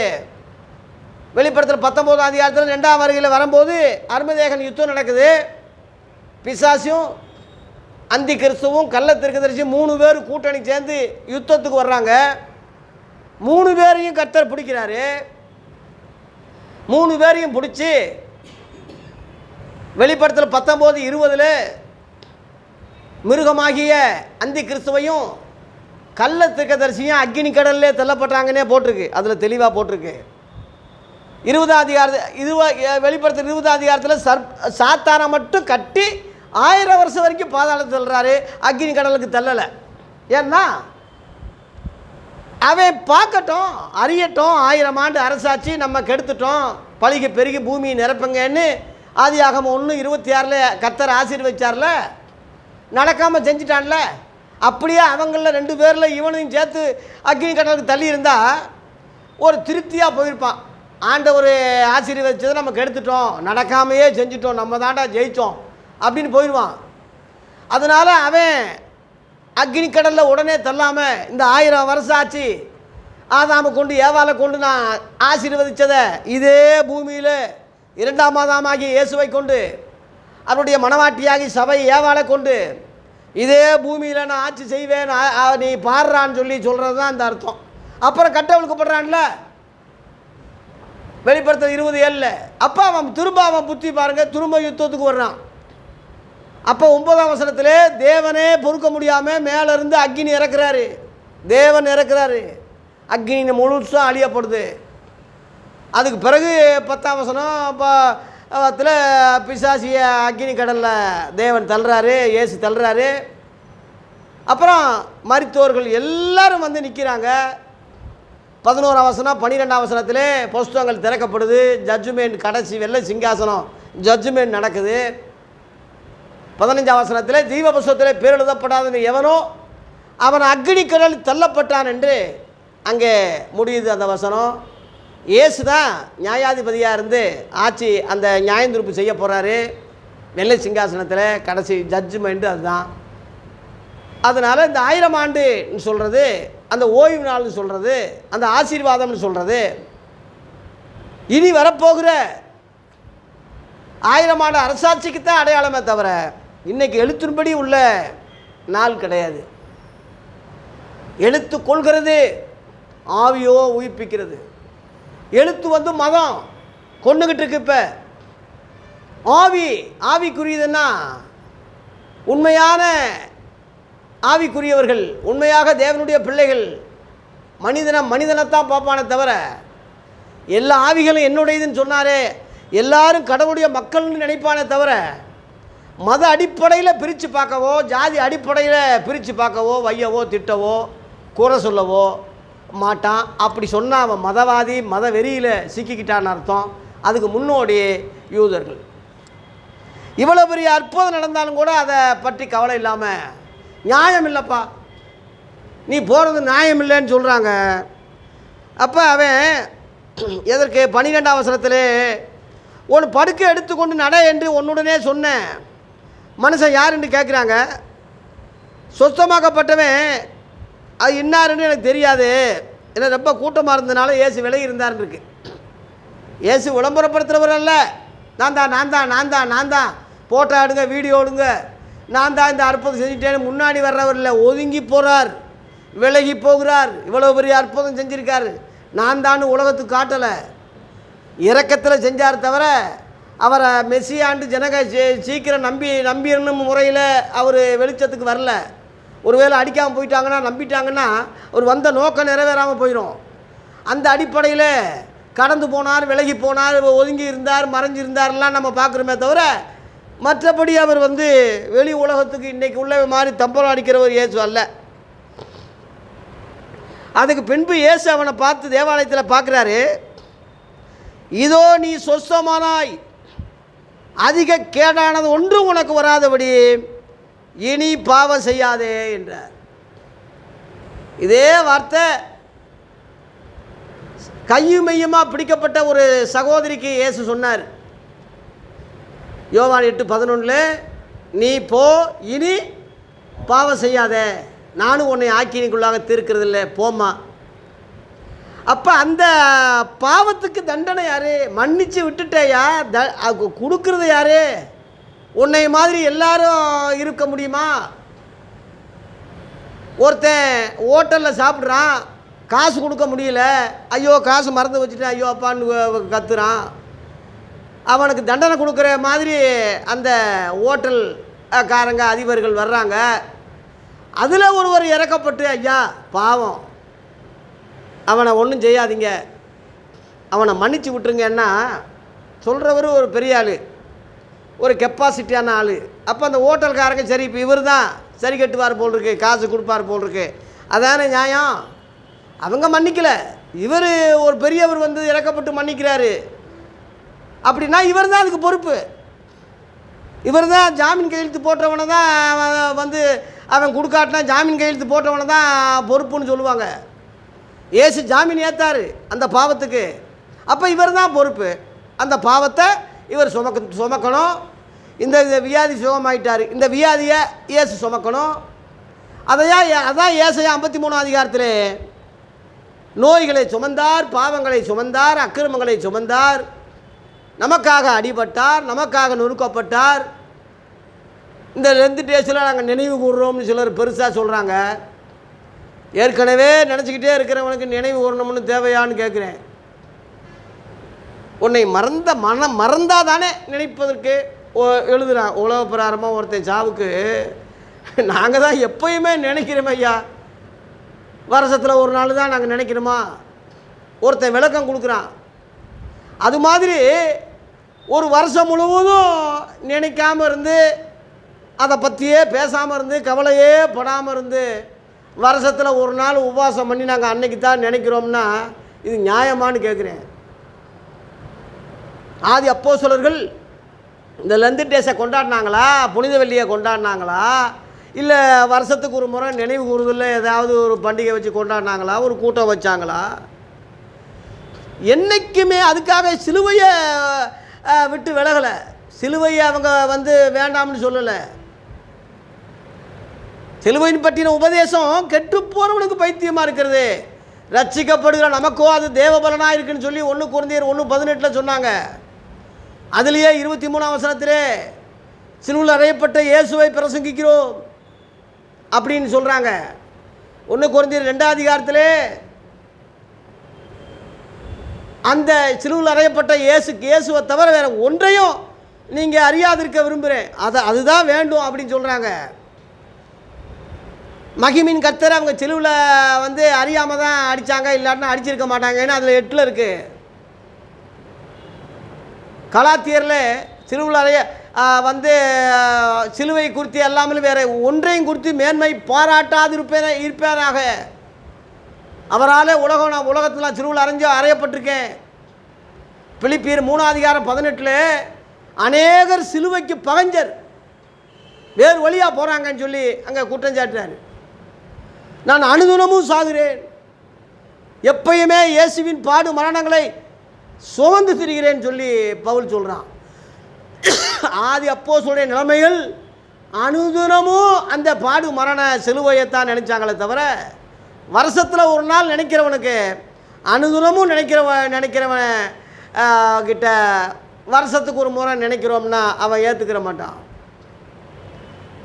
அதனால இப்போ இதையாவது நினைக்கிறாங்களேன்னு சந்தோஷப்பட்டு போக வேண்டியதுதான். அதுக்காக நம்ம அவங்கள குற்றப்படுத்தலை. இதையாவது நினைக்கிறியப்பா, அப்படியே தொடர்ந்து நினச்சிக்கிட்டே போ.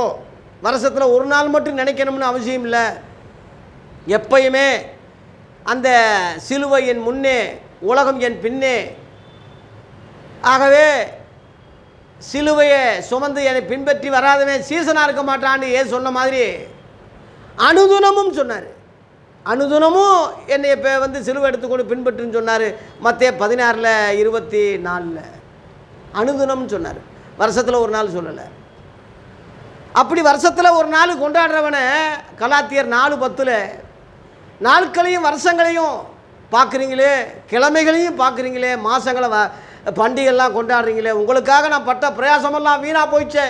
இந்த பாரம்பரியத்திலிருந்து விலகி பகுத்தறிவாக கொண்டாடணும்னு நான் எவ்வளவோ முயற்சி பண்ணுறேன். திரும்ப நீங்கள் அந்த ஓய்வு நாளுக்கு தான் போகிறீங்க, இன்னும் திரும்ப அந்த பாரம்பரியத்துக்கு தான் போகிறீங்க. அதனால் மதவெறி ரொம்ப மோசமானது. தேவ பிள்ளைகளே, இதை கேட்குற நீங்கள் நான் அதில் சிக்கிக்கிற கூடாது. ஒரு சபையில் இருக்கிறதுனால நீங்கள் மதவெறியில் சிக்கிட்டீங்கன்னு நான் குற்றப்படுத்தலை, சொல்லலை.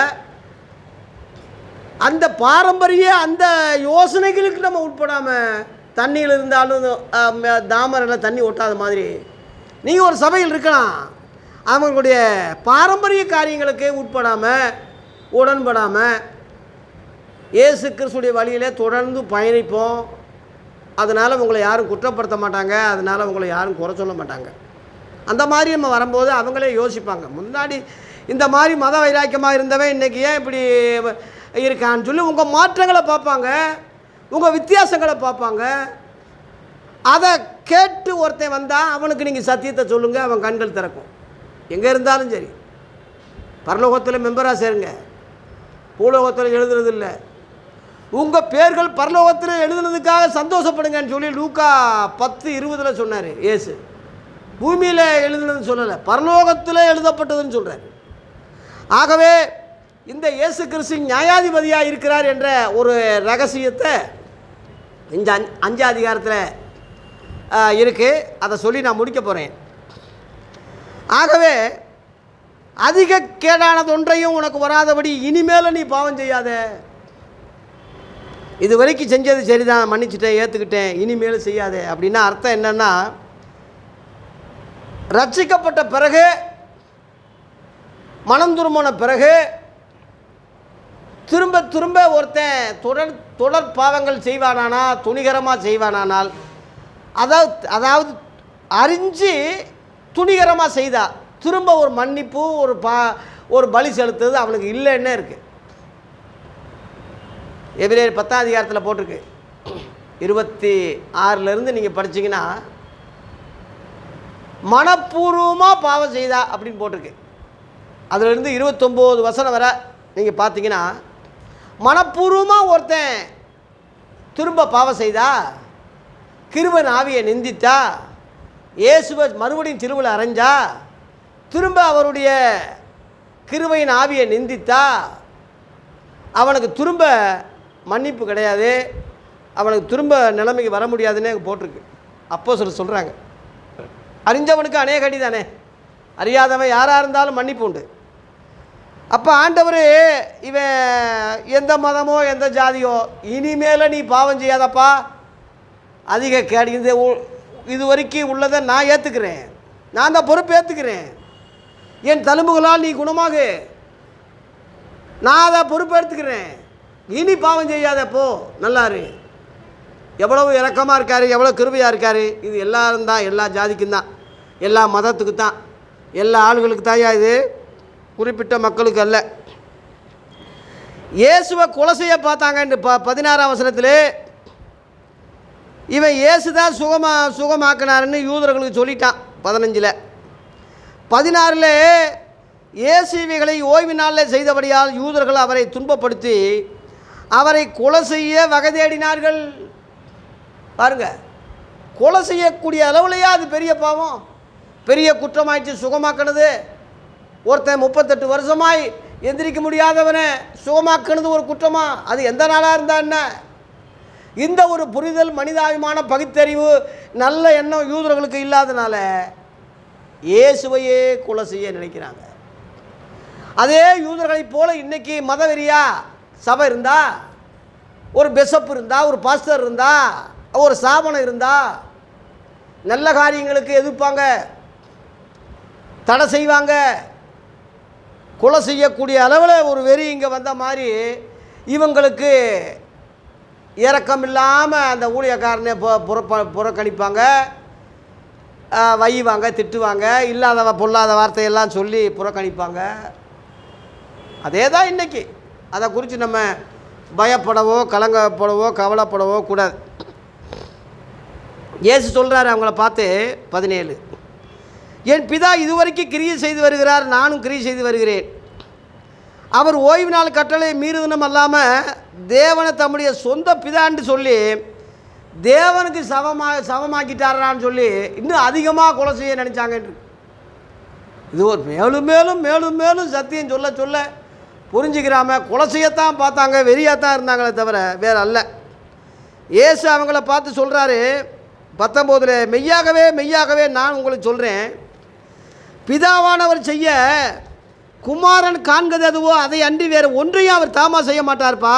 இப்போ நான் செய்கிறதெல்லாம் பிதா சொல்லி கொடுத்து தான் நான் செய்கிறேன். அவர் எவைகளை செய்கிறாரோ அவைகளை குமாரனும் அந்தப்படியே செய்கிறார். 20, பிதாவானவர் குமாரனிடத்தில் அன்பாயிருந்து தாம் செய்கிறவர்களெல்லாம் ஆச்சரியப்படத்தக்க விதமாய் அவர் காண்பிச்சிருக்காரு. நீங்கள் ஆச்சரியப்படத்தக்கதாக இவைகளை பார்க்கிலும் பெரிதான கிரிகளையும் கூட அவருக்கு காமிக்க போகிறாரு. பிதாவானவர் மரித்தோரிலிருந்து உயிர்ப்பிக்கிறது போல குமாரனும் தமக்கு சித்தமானவர்களை உயிர்ப்பிக்கிறார். இயேசுவின் ஊழியத்தில் எத்தனையோ பேரை உயிர்ப்பித்தார், ஆனால் சித்தமானவர்களை உயிர்ப்பித்தார்னு இருக்கு. எல்லாரையும் உயிர்ப்பித்தா உலகம் தாங்காது. அவருக்கு அந்த வல்லமை உண்டு, தேவனுக்குள்ள வல்லமை இயேசுவுக்கும் உண்டு என்பதற்கு சில காரியங்கள் செஞ்சு காட்டினார் தவிர எல்லாரையும் அவர் செய்யலை. அவருக்கு சித்தமான சில காரியங்களை ஒரு சாம்பிள்னு சொல்கிறாங்கல்ல, அந்த மாதிரி எனக்கும் அந்த பவர் உண்டு என்பதை புரிஞ்சுக்கிங்கன்னு சொல்கிறதுக்கு நான் செஞ்சேன்னு சொல்கிறார். குமாரனை கனமண்ணாதவன் 22, அன்றியும் பிதாவை கனமண்ணுங்கிறது போல குமாரனும் எல்லாரும் கனமண்ணும்படியாக பிதாவானவர் தாமே ஒருவருக்கும் நியாயந்திருப்பு செய்யாமல் நியாயந்திருப்பு செய்யும்படி முழு அந்த அதிகாரம் முழுவதையும் குமாரனுக்கு கொடுத்துருக்கிறார். இந்த பாருங்க, இதான் சொல்கிறேன், குமாரனுக்கு தான் அந்த அதிகாரம் முழுவதும் கொடுத்துருக்காரு. உண்மையிலே நியாயாதிபதி தேவன் தான், ஆனால் அந்த அதிகாரத்தை எனக்கு கொடுத்துட்டாரு. அவரை கனம் பண்ணுற மாதிரி என்னையும் கனம் பண்ணுங்க, அவர் உயிர்ப்பிக்கிற மாதிரி நானும் உயிர்ப்பிச்சிருக்கிறேன். அந்த அர்த்தத்துக்கு தான். நான் வேற, என் பிதா வேற, அவர் செய்கிறதா நான் செய்கிறேன். இந்த நல்ல தெளிவாக விளக்கம் கொடுக்குறாரு. இத்தனையும் கேட்டு புரிஞ்சுக்கிறாம ஒரே அப்போ அவர் தான் இவர் தான் அவர், இப்படி ஒரே ஈஸியாக சொல்லிட்டு போயிடுறானே. அதானே குழப்பமாக அதுக்கு பிரிவினைகள் ஏற்பட்டு சண்டை வருது. ஏன் ஆண்டவர் பிதாவாகிய தேவன் இயேசுவுக்கு ஏன் அந்த அதிகாரம் கொடுத்தாரு? இயேசுவுக்கு ஏன் இந்த நியாயந்தீர்ப்பு அதிகாரம் கொடுத்தாருன்னா 27ஆம் வசனத்தில் அவர் மனசுகுமாரனாக இருக்கிறபடியால் நியாயந்தீர்ப்பு செய்யும்படிக்கு அதிகாரம் அவருக்கு கொடுத்துருக்கிறார். தேவன் மனசுகுமாரனாக வரல, மனுஷனாக வரல, இயேசு மனுஷனாக வந்தார். அதுவும் 33 வருஷம் மனுஷனோட மனுஷனாக வாழ்ந்தார். எல்லா விதத்திலையும் நம்மை போல அவர் சோதிக்கப்பட்டார். எல்லா விதமான காரியங்களும் இயேசு மனுஷனுக்கு உள்ளான எல்லா பசி, தாகம், வியாதி, வேதனை, வறுமை, துன்பம், உலகம் என்ன என்பதை சரியாக புரிஞ்சவர் தான் இயேசு. ஆகவே இவர் நியாயந்தா தான் கரெக்டாக இருக்கும். அதனால் இயேசு மனுஷகுமாரனா வந்ததுனால, இருந்ததுனால, வாழ்ந்ததுனால இவருக்கு அந்த அதிகாரம் கொடுத்து இவரை வச்சு நியாயந்தீர்ப்பு செய்யும்படி அதிகாரம் கொடுக்குறாரு. அதான் வெளிப்படுத்தல சொன்னேன். 20ஆம் அதிகாரம் கடைசியில் அந்த அதிகாரம் இவர் தான் அந்த நியாயந்தீர்ப்பு செய்கிறார்ன்ற அந்த அதிகாரத்தை நான் உங்களுக்கு அன்றைக்கி அதை தான் சொன்னேன். ஆகவே அந்த நேரத்தில் என்ன வருதுன்னா 28, இதை குறித்து நீங்கள் ஆச்சரியப்பட வேண்டாம், ஏனென்றால் பிரேத குழியில் உள்ள அனைவரும் அவருடைய சத்தத்தை கேட்கும் காலம் வரும். அப்பொழுது நன்மை செய்தவர்கள் ஜீவனை அடையும்படி எழுந்திருக்கிறவர்களாகவும், தீமை செய்தவர்கள் ஆக்கினி அடையும்படியாக எழுந்திருக்கிறவர்களாகவும் புறப்படுவார்கள். இதான் ஜட்ஜ்மெண்ட், கடைசி நியாயந்தீர்ப்பில் இருக்கும். இதான் தானியேலுக்கு சொன்னார். தானியேல் 12ஆம் அதிகாரத்தில் இவைகள் காரியம் என்ன, இந்த ரகசியம் என்னன்னு தானியேல் அறையும் போது, தானியேலே நீ போகலாம், இது உனக்கு அடுத்ததல்ல, உன் வீதத்துக்கு நீ எந்திரிக்கும் போது நியாயந்தீர்ப்புக்கு நீ அட்டன் பண்ணுறான்னு சொல்லி அன்னைக்கு அவனுக்கு சொல்லப்பட்டது. அதுதான் அவன் அறிய ரகசியங்கள் அறிய நினைச்சாலும் அவனுக்கு அது வெளிப்பாடு இல்லை. ஆனால் அப்போஸ்தலர்களாகிய புதிய ஏற்பாட்டு ஊழியர்களுக்கு அந்த ரகசியத்தை வெளிப்படுத்துகிறார். மத்தேயு 13:11 பரலோகராஜ்யத்தின் ரகசியங்களை அறியும்படி உங்களுக்கு அருளப்பட்டது, அவர்களுக்கோ அருளப்படலைன்னு சொல்கிறாரு. அதுலேயே 35ஆம் வசனத்தில் உலகத்தோற்றம் முதல் மறைந்திருந்த ரகசியங்கள் எல்லாம் ஊமைகளாலேயே நான் சொல்கிறேன்னு சொல்கிறார். இயேசு வந்த பிறகு தான் அந்த முழு ரகசியங்கள் அவருடைய சீடர்களுக்கு வெளியாகினதே தவிர, பழைய ஏற்பாட்டில் பங்கு பங்காக வகை வகையாக தான் சொல்லப்பட்டதே தவிர முழு சத்தியங்கள் வெளிப்படலை. வெளிப்படாத அந்த பழைய ஏற்பாட்டை பிடிச்சி தொங்காதீங்க. புதிய ஏற்பாட்டில் ரகசியங்கள் வெளியாக்கப்பட்டதுனால இதை ஆராயுங்க, இதை சொல்லுங்க, இதை பேசுங்கன்னு தான் நம்ம கத்தி கதறி நம்ம பேசுகிறோமே தவிர புதுசாக ஒன்றும் நம்ம ஆரம்பிக்கலை. இயேசு சொன்னது ஆதி அப்போஸ்தலர்கள் எழுதுனது தான் நம்ம சொல்கிறோமே தவிர வேறு அல்ல. 30ஆம் வசனத்திலே நான் சுயமாய் ஒன்றும் செய்யவில்லை, நான் கேட்கிறபடியே நியாயந்திருக்கிறேன், எனக்கு சித்தமானதை தேடாமல் என்னை அனுப்பின பிதாவுடைய சித்தமானதையே நான் தேடுகிறபடியால் என் தீர்ப்பு எப்படி இருக்குது? நீதியாக இருக்குது. இன்றைக்கு உள்ள தீர்ப்பெல்லாம் எப்படி இருக்குது பாருங்கள். ஒரு பெட்டியை கொடுத்தா மாற்றிடுறான். சுப்ரீம் கோர்ட்டுக்கு ஹைகோர்ட்டுக்கு போனால் சுப்ரீம் கோர்ட்டுக்கு போகிறான். அப்போ ஹைகோர்ட்டில் நீதி இல்லை, சுப்ரீம் கோர்ட்டுக்கு போகிறான், அங்கேயும் நீதி இல்லைன்னா நம்ம என்ன செய்ய முடியும்? ஆகவே கடவுள் மேலே தான் பழிய போடுறோம். ஆண்டவரே இங்கேயும் நீதி கிடைக்கலையே, நீங்கள் தான்ப்பா பார்த்துக்கிறணும். சில வக்கீல், கொஞ்சம் பிரபலமான வக்கீலுடைய பிள்ளைகள்லாம் நொண்டி நுடவாக இருக்கிறதுக்கு காரணம் என்ன? சில திறமையான போலீஸுக்காரங்களுடைய பிள்ளைகள்லாம் ஊமையா, செவிடா, கால் நொண்டி குடும்பம் அழிஞ்சு ரொம்ப சபிக்கப்பட்ட அளவில் பிள்ளைகள் இருக்கிறதுக்கு காரணம் என்ன? இவன் செஞ்ச பாவம் பெற்றோர்கள் செஞ்ச பாவமா, இவன் செஞ்ச பாவமானு கேட்குற மாதிரி பெற்றோருடைய லஞ்சங்கள், மக்களுடைய அநியாய பணம் கொள்ளையடிப்பு, நீதி நேர்மை இல்லாமல் கொடூரமான வகையில், அதனால தான் நீதி வெல்லும்னு நீதிமன்றத்தில் போடலை, வாயுமையே வெல்லும். ஒருத்தன் இப்போ இன்றைக்கி பேசிக்கிட்டு இருக்கான் அரசியல்வாதி, 1000 குறை செஞ்சாலும் அவன் வார்த்தையில் அடிக்கிறான் எல்லாத்தையும். வாய்ச்சொல்லில் வீரனடி. ஆகவே அவன் வாய்ச்சொல்லு தான் ஜெயிக்கிற அளவில், மிரட்டுற அளவில் வருதே தவிர நீதி வென்றதுன்னு சொல்லி அங்கே அதுதான் நீதி தேவதை கண்ணு கட்டியிருக்கு. கோர்ட்டில் பார்த்தீங்கன்னா நீதி தேவி திராசு மாதிரி நான் நிறுத்துவேன், ஆனால் கண்ணை கட்டிட்டாங்க. அந்த அர்த்தம் கடவுள் தான் பார்க்கணும், அந்த அர்த்தம்தான். கொலை குற்றவாளிக்கு தூக்கு தண்டனை கொடுக்கும்போது அந்த நீதிபதி அந்த பேனா முனியை அப்படியே உடைச்சி போட்டுறாரு.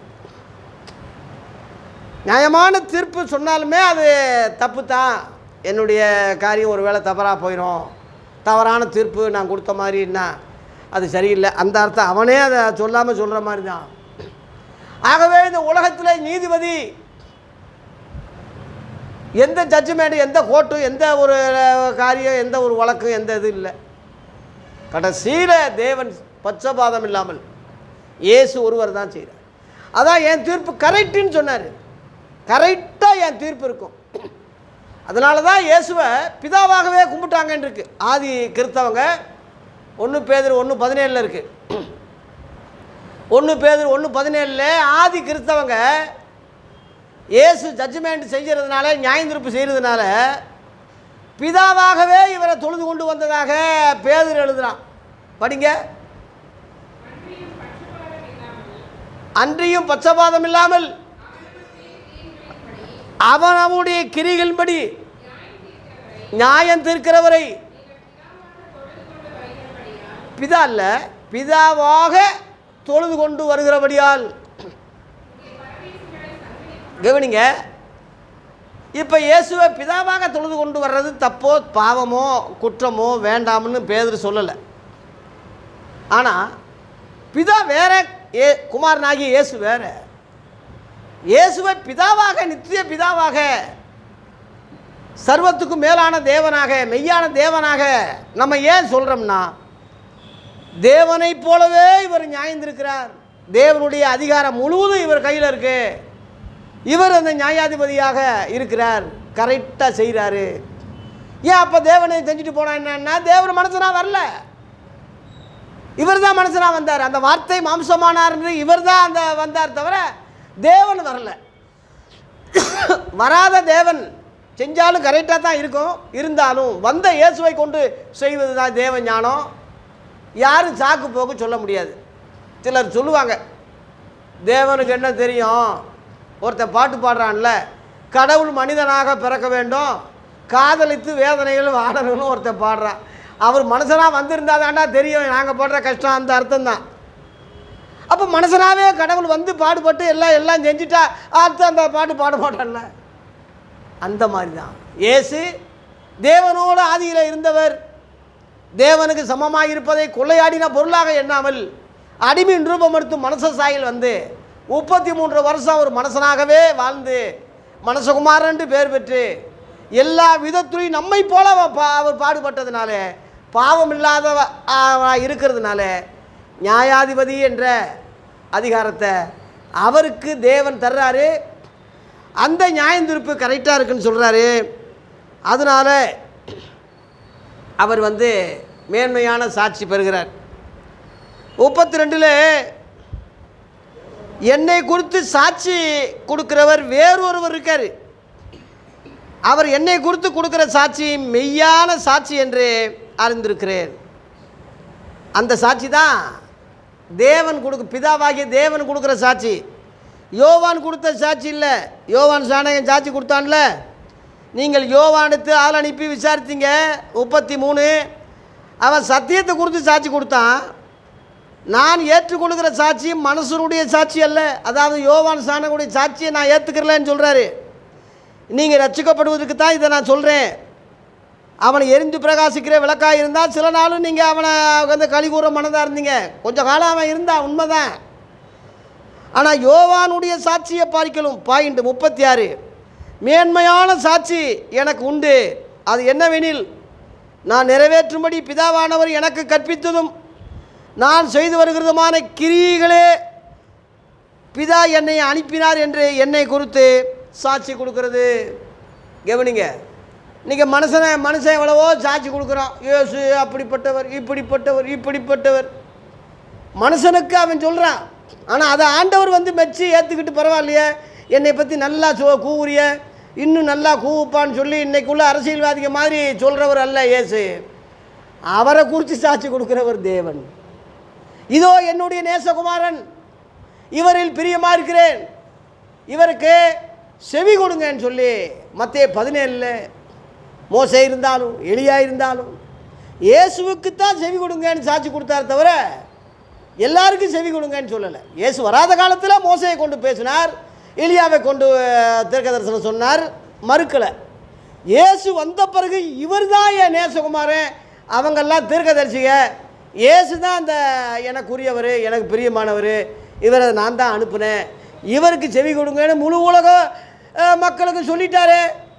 அப்போ இவருக்கு செவி கொடுக்காதவே தேவனுக்கு செவி கொடுக்கலன்னு தானே அர்த்தம். அதனால் தேவனை நேரடியாக இயேசுவை விட்டு ஓவர்டேக் பண்ணி தேவன்கிட்ட போக முடியாது. என்னை எல்லாமலும் ஒருவனும் பிதாவிடத்தில் வரான் என்று யோவான் 14 சொன்னது அதான். அதனால தான் நானும் வழி என்று சொல்லாமல் நானே வழி என்று சொன்னார். நானே சத்தியம், நானே வாசல், வேறு வழியாக ஏறுகிறவன் கல்லை கொள்ளைக்காரன்னு யோவான் 10:1 சொன்னது அந்த அர்த்தம் தான். ஆகவே தேவ பிள்ளைகளே, முஸ்லீமாக இருந்தாலும் இந்துவாக இருந்தாலும் பாரம்பரிய கிறிஸ்தவனாக இருந்தாலும் யாரா எந்த சபையாக இருந்தாலும் அவரால் என்று வேறு ஒருவராலும் ரட்சிப்பில்லை. அப்போ சொல்ல 4:12 போப்பால ரட்சிப்பில்லை. பிரான்சிஸு ஆள் இப்போ சத்துட்டாரா, சாகிற அளவில் இருக்கார். ரெவரண்டு சாக போகிறாரு, தலைவர்கள் சாக போகிறாங்க. நீ நம்பின எல்லா கிறிஸ்தவ தலைவர்களும் செத்துட்டாங்க, இன்னும் இருக்கிறவன் சாக போகிறான். அப்படியே எங்கள் அப்பா ஐஎம்இ வந்துல ஒரு மீட்டிங் நடக்குது. நான் கன்னியாகுமரியில் என்னை கூப்பிட்டுருக்காங்க. இந்தியாவில் உள்ள எல்லா ஸ்தாபன லீடர்களும் அங்கே இருக்கிறாங்களாம். என்ன சாதிச்சாங்க, என்ன நடக்க போகுது, நானும் அதில் ஒரு மெம்பர் தான், சேர்த்து தான் சொல்கிறேன். ஒரு காரியம் நடக்கலையே, நடக்க போகிறதும் இல்லையே. இயேசுவே தலைவர், வானத்திலும் பூமியிலும் சகல அதிகாரம் எனக்கு கொடுக்கப்பட்டிருக்குன்னு அவர் மாதிரி யார் சொல்ல முடியும்? அதனால தான் இயேசு கிறிஸ்தவர்களுக்கெல்லாம் தலைவர் என்று நம்ம டிக்ளேர் பண்ணுறோம், பரப்புகிறோம், அதை குறித்து சொல்கிறோம். அதனால் மனுஷன் சாட்சியை அவர் ஏற்றுக்கிறது இல்லை. தேவன் தான் இயேசுவுக்கு சாட்சி கொடுக்குறார். 37 பாருங்கள், 38 என்னை அனுப்பின பிதா தாமே என்னை குறித்து சாட்சி கொடுத்துருக்கிறார். நீங்கள் ஒரு காலம் அவர் சத்தத்தை கேட்டதும் இல்லை, அவர் ரூபத்தை கண்டதும் இல்லை. கவனிங்க, இயேசு ஒருவர் தான் தேவனை கண்டவர், தேவன் ரூபத்தை இயேசு ஒருவர் தான் பார்த்தவர். அதனால் தேவனுக்கு ரூபம் இல்லைன்னு ஒருத்தன் பாடுறான். ஆவியான தேவனுக்கு ரூபம் ஒன்று இல்லையே. இங்கே ரூபம் இருக்குன்னு தானே போட்டிருக்கு, ஆனால் இவன் பார்க்கல. அப்போ பாட்டு பாடுறதும் தப்பாக இருக்குது, இவன் பிரசங்கம் பண்ணுறதும் தப்பாக இருக்குது, எல்லாம் முரண்பாடாக தானே இருக்குது. ஆவியோடு பாடணும், கருத்தோடையும் பாடணும். எந்த கருத்து? அவன் கருத்து இல்லை, அவன் ஸ்தாபனம் கருத்து இல்லை, இந்த புதிய ஏற்பாட்டுடைய கருத்தைப்படி அவன் பாடணுமே தவிர அவன் சொந்த கருத்தை பாடக்கூடாதுல்ல. ஆகவே இப்படி அப்படித்தான் இன்றைக்கி எல்லோரும் வந்து பாடி முறை இல்லாமல் பாடிக்கிட்டு இருக்காங்க. தேவனுக்கு ரூபம் உண்டு, அதனால தான் தமது சாயலாக தமது ரூபத்தின்படியே மனுஷனை உண்டாக்குனார். அப்போ தேவனுடைய ரூபம் தான் நம்ம. இந்த இயேசு தேவனுடைய தற்சுரூபம்னு போட்டிருக்கு. எபிரேயர் 1:3 இவர் அவருடைய தற்சுரூபம், இவர் அவரை போல இருக்கார். அதனால தான் பிதாவாகிய தேவன், குமாரனாகிய இயேசு, ஆவியானவர் 3 பேர் சேர்ந்து நமது சாயலாக, பன்மையில் சொல்கிறார், நமது சாயலாக நமது ரூபத்தின்படி மனுஷனை உண்டாக்குவோமாக என்று ஆதியாகமம் 1:2 அவங்க சாயலில் தான் நம்மை படித்தார், அவங்க ரூபத்தில் தான் படித்தார். அதனால் தேவனை ஒருவனை ஒரு காலம் கண்டதில்லைன்னா அவர் மனுஷனாக இல்லை, மாம்சமாக இல்லை. அந்த அவங்களில் ஒருவராக தான் இயேசு இருந்தார். ஆதியில் அவர் தேவனோடு இருந்தார். மனுஷனை ரட்சிக்க தேவனால் அனுப்பப்பட்டு தேவகுமாரனாக இந்த உலகத்தில் அவதாரம் செய்தார். இதுதான் எங்கிட்டு திரும்பினாலும் உள்ள காரியம். அவர் அனுப்பினவரை 38 அவர் அனுப்பினவரை நீங்கள் விசுவாசியாதபடியால் அவருடைய வசனம் உங்களில் தரித்திருக்கிறதும் இல்லை. நீ தேவனையே நம்பாதனால நான் சொல்கிற தேவ வசனம் உன் இருதயத்தில் இருக்கிறது இல்லைன்னு சொல்கிறார். ஆனால் என் வார்த்தை இல்லை, நான் தேவ வார்த்தையே சொல்கிறேன். நீ தேவனையே நம்பலைன்னா என் வார்த்தை உன் இருதயத்துக்கு எப்படி வரும்னு சொல்கிறாரு. அப்போ தேவனை உண்மையாக நேசிக்கிறவங்க இயேசுடைய வார்த்தைகள் ஏற்றுக்குருவாங்க, நம்புவாங்க, விசுவாசிப்பாங்க. அதனால தான் தேவன் ஒருத்தன் இழுத்து கொள்ளாவிட்டால் அவன் தானாக என்கிட்ட வரமாட்டான்னு ஏன் சொன்னார். என் பிதா நடாத நாற்றெல்லாம் வேரோடு பிடுங்கப்படும்னு சொல்கிறாரு. 39 வேத வாக்கியங்களை ஆராய்ந்து பாருங்கள், அவைகளால் நித்திய ஜீவன் உண்டு எண்ணுகிறீர்களே, என்னை குறித்து சாட்சி கொடுக்கிறவைகளும் அவைகளே. வாக்கியங்கள்னு பன்மையில் சொல்கிறாரு. எல்லா வேதங்களும் பார், எல்லா புராணங்களையும் பார், அதில் உள்ள நிழலை பார், அந்த ஃபில்டர் பண்ணி பார், அதனுடைய கருத்து என்னை குறித்ததுன்னு சொல்கிறார். என்னை குறித்ததுன்னு சொல்கிறார். திண்ணீரை வச்சு சந்தனத்தை வச்சு குங்குமம் வச்சு பொட்டு வைக்கிறத பெரும்பாலும் நீங்கள் பார்க்குறீங்க. அவங்களுக்கே அது எதுக்கு வைக்கிறீங்கன்னு அவங்களுக்கே தெரியாது. அந்த வேதத்துடைய ஐதீகம் அது. சத்தியம் அறிஞ்சிருந்தால் நீங்கள் அது புரிஞ்சுக்கிறீங்க. எப்படி? வெள்ளை என்பது பரிசுத்தம். 3 பட்டை, பரிசுத்தர் பரிசுத்தர் பரிசுத்தர், 3 வெள்ளை, நடுவில் சந்தனம், அதுக்கு மேலே குங்குமம். குமாரனாகிய இயேசு நடுவில் இருக்கார். பிதா குமாரன், குமாரன் நடுவில், ஆவியானவர் 3வது. ஆகவே நடுவில் உள்ளவர் மரத்தில் ரத்தம் சிந்தினார்னு அர்த்தம். அந்த மரம் தான் சந்தனம், சந்தன மரம், சந்தன கட்டைன்னு சொல்கிறோம்ல, சந்தன மரம் மனுஷனை குறிக்கும்.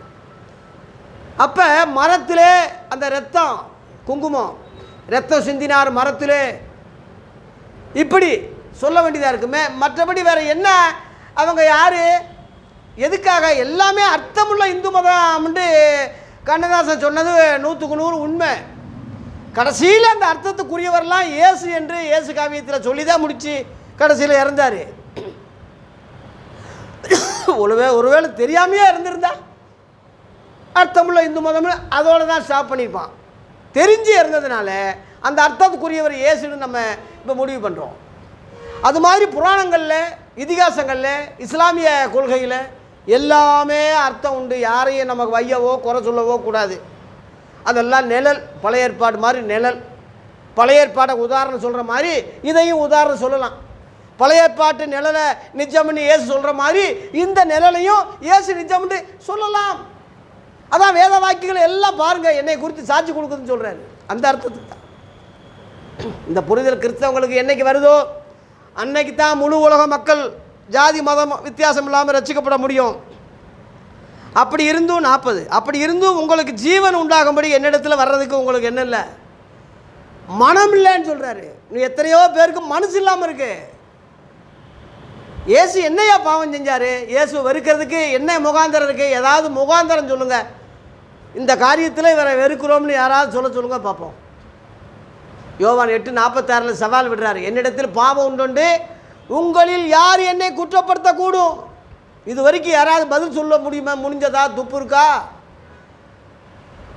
அவ்வளோ பெரிய கவர்னர் விசாரித்து கையை கழுவிட்டான்.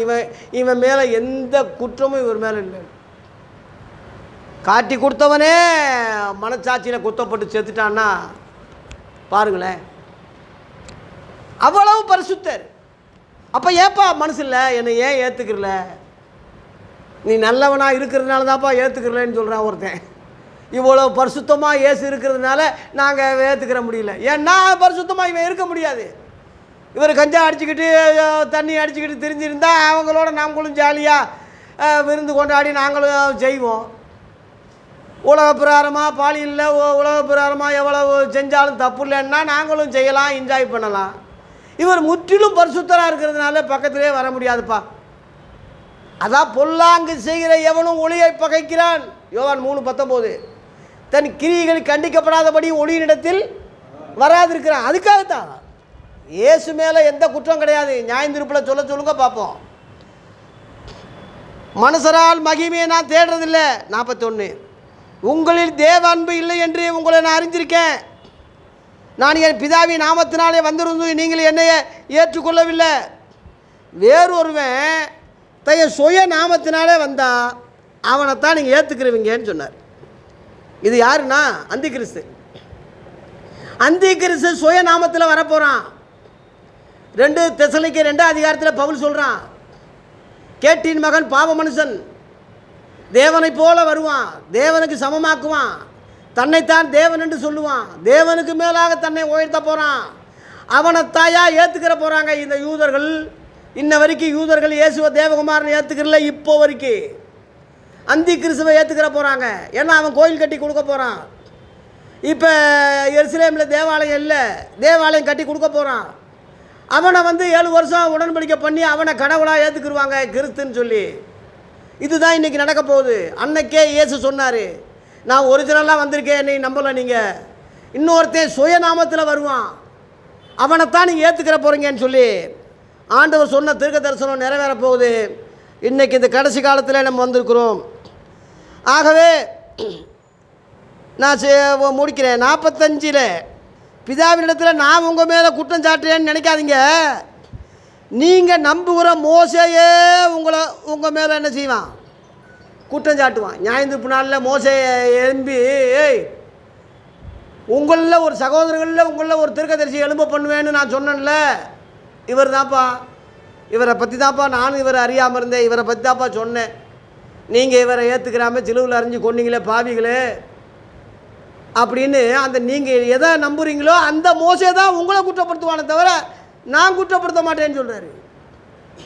ஆகவே எந்தெந்த மத தலைவரை நம்புகிறீங்களோ, எந்தெந்த பிஷப்பை நம்புகிறீங்களோ, தலைவர்கள் நம்புகிறீங்களோ, பாஸ்டர்கள் நம்புகிறீங்களோ, ரெவரண்ட் நம்புகிறீங்களோ, அவங்களே சபையை குற்றப்படுத்துகிற காலம் வரும். எனக்கு தெரியாதுன்னு கையை கழுவிட்டு போகக்கூடிய காலம் வரும். உண்மையான தலைவர் இயேசு தான் அவனே காட்டிட்டு சொல்லிட்டு தான் அவனே நரகத்துக்கு போவானே தவிர அந்த நேரத்தில் நீ என்ன செய்வ? இன்றைக்கே இயேசுவை தலைவராக்கிட்டா, இன்றைக்கே அவருக்கு நீ பக்தன் ஆகிட்டா, இன்றைக்கே அவருக்கு சீசன் ஆகிட்டா, இன்னையிலிருந்தே அவரை பின்பற்ற வர ஆரம்பிச்சிட்டா, அங்கே எவன் தயவும் உனக்கு தேவையில்லை, இங்கேயும் யார் காரியமும் உங்களுக்கு தேவையில்லை, எல்லாமே அவர் பார்த்துக்குருவார். 46 47 முடிக்கிறேன். நீங்கள் மோசே விசுவாசித்தீர்களானால் என்னையும் விசுவாசிப்பீர்கள், அவன் என்னை குறித்து எழுதியிருக்கிறானே. ஆமாம், மோசே முனிவர் எழுதின மாதிரி எத்தனையோ முனிவர்கள், சித்தர்கள், கவிஞர்கள், எவ்வளவோ புலவர்கள் இயேசுவை பற்றி எழுதியிருக்காங்க. பவுல் சொல்கிறான், அது உங்கள் புலவர்கள் கூட இந்த தேவன் தான் உண்மைன்னு உங்கள் புலவர்கள் கூட எழுதியிருக்காங்கன்னு சொல்லி அப்போஸ்தலர் 17:28 சொல்கிறான். உங்கள் புலவர்கள் கூட இந்த கடவுளை பற்றி சொல்லியிருக்காங்க. எல்லோரும் எழுதியிருக்காங்கல்ல. அவங்க நம்பி அப்படியே ஸ்டார்ட் பண்ணாமல் தொடர் கதையாக போய் இது யாருன்று நீ தேடினா நீ யாராக இருந்தாலும் இயேசுவை கண்டுபிடிச்சிடலாம். தேடுகிற எவனும் கண்டடைவான், தேடுகிற எவனுக்கும் கர்த்தர் வெளிப்படுவார். அதாவது பிரேக் போடாதீங்க, இதோட போதும்பா, இது மேலே வேண்டாம், அலைஞ்சதெல்லாம் அப்படி நம்ம நினைக்கவே கூடாது. அதுக்காக உங்களை அலைய சொல்லலை, உள்ளத்தில் தேடுங்க, இது தாண்டு நிற்காதீங்க, தொடர்ந்து தேடிக்கிட்டே வாங்க. தேட தேட புதையில் வந்துக்கிட்டே இருக்கும், கேட்க கேட்க கொடுத்துக்கிட்டே இருப்பார். என் வாழ்க்கையில் சின்ன வயசில் ஒரு 17 வயசில் இயேசுவை ஏற்றுக்கிட்டேன். 1982 அன்ன வரைக்கும், அன்னையிலிருந்து இன்ன வரைக்கும் புது புது புது புது காரியம் கொடுத்துக்கிட்டே இருக்கேன். திடீர்னு எனக்கு கொடுக்கல, படிப்படியாக தேடிக்கிட்டே இருக்கேன், நாடிக்கிட்டே இருக்கேன், திருப்தி அடையல, ஸ்டாப் பண்ணலை, தொடர்ந்து தேடுறேன், தொடர்ந்து கொடுக்குறாரு. கொடுக்க கொடுக்க உங்களுக்கு நான் சூடாக கொடுத்துக்கிட்டே இருக்கேன், சொல்லிக்கிட்டே இருக்கேன். அந்த மாதிரி யாரும் ஸ்டாப் பண்ணாமல், எண்டு நிறுத்தாமல், முடிவு இதுதான் முடிவுண்டு இல்லாமல் தொடர்ந்து எந்த மதம் தேடுதோ, எந்த புலவர்கள் தேடுறாங்களோ, எந்த கவிஞர்கள் தொடர்ந்து தேடுறாங்களோ இயேசுவை கண்டடைவார்கள். இயேசு தான் முடிவு, அதோட ஸ்டாப் ஆகுது. ஒரு வசனம் சொல்லுங்கள், நான் முடிச்சிடுறேன். ரோமர் 10:4.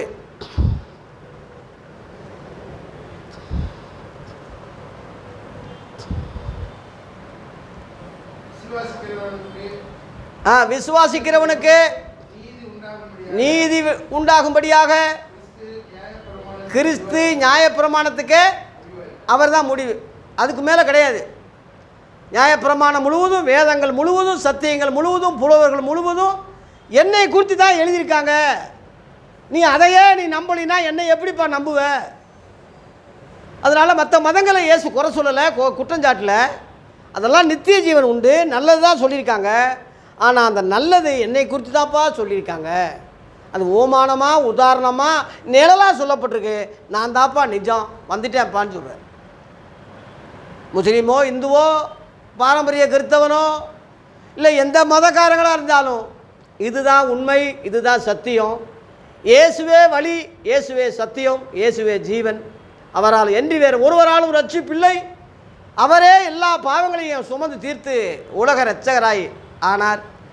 அதனால் உங்கள் வேதங்களுடைய கருப்பொருள், உங்கள் வேதங்களுடைய அர்த்தம், உங்கள் புராணங்களுடைய முடிவு இயேசு கிறிஸ்து என்பதை தயவு செய்து ஏற்றுக்குங்க. இவரை மதமாக ஒரு குறிப்பிட்ட ஒரு இதாக இவரை பார்க்காம உலக இரட்சகராக இவரை அறிஞ்சு புரிஞ்சு உங்கள் கண்கள் திறக்கும்படி உங்களை அன்போடு அழைக்கிறேன். கர்த்தர் உங்களை ஆசீர்வதிப்பாராக. கண்கள் திறந்த நான் பேசுகிறேன். 33 கோடி தெய்வங்களும் 48 ரிஷிகளும் வணங்கி வழிபட்ட பால் முருகேசு நான் பேசுகிறேன். இவரை கண்டு ஆனந்தமடைவதோடு தொடர்ந்து இவரை அறிகிற அறிவில் வளர்ந்துக்கிட்டே போகிறேன். இன்னும் வளர்கிறேன், இன்னும் பிடித்து கொண்டேன்னு நான் என்னலை இலக்கை நோக்கி தொடர்ந்து பரலோக இலக்கை நோக்கி தொடர்ந்துக்கிட்டு இருக்கிறேன். நீங்களும் ஸ்டாப் பண்ணாமல் தொடர்ந்து இயேசுவை அறிகிற அறிவில், தேவனை அறிகிற அறிவில், உபதேசங்களை அறிகிற அறிவில் தொடர்ந்து வளருங்க. கர்த்தர் நம்மை ஆசீர்வதிப்பாராக. யோவான் 5ஆம் அதிகாரத்தை நிறைவு செய்கிறேன். யோவான் 6ஆம் அதிகாரத்தை அடுத்த வாரத்தில் சந்திப்போம். கர்த்தர் நம்மை ஆசீர்வதிப்பாராக. நன்றி, வணக்கம்.